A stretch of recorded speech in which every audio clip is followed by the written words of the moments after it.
I'm going to show you how to do femur arcs using the foam roller. So this is a really nice exercise for challenging your abdominal muscles. We get a little bit of movement from the foam roller that gives us a little bit more feedback about our body position and a little bit more support so that we're not moving the body around too much, and we really get the benefit of isolating the abdominal muscles. So the first thing is getting on the roller. So when you do this exercise, you want to get on the roller from the end closest to you, and you want to get your bottom as close as you can to the end. And then you should be able to comfortably lay down the length of the roller. Now, I'm quite short. If you're very tall, you might need to put some extra support at the top of the roller to support your head.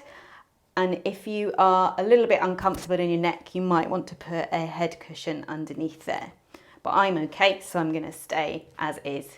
So the exercise is a little bit easier if we start with the hands on the mat. It just gives us a little bit more grounding, a little bit more stability.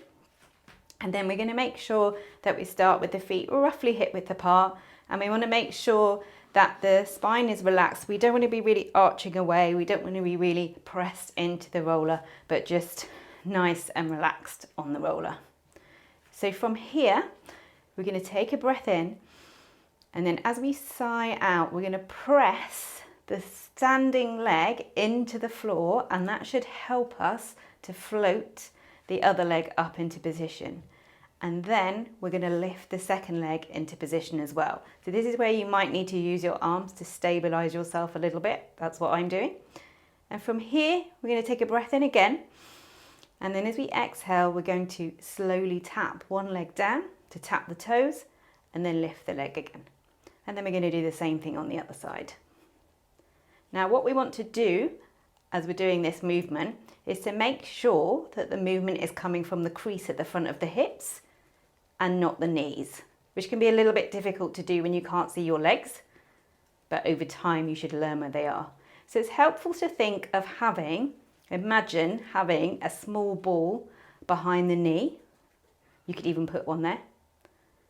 And that will help you to keep the angle at your knee joint.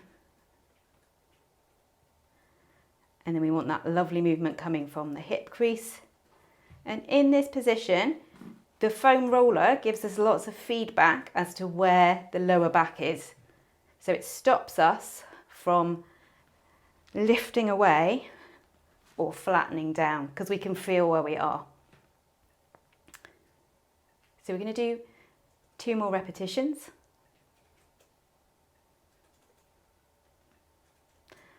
And that's your lot. Lower one leg down, lower the other leg down, and then relax.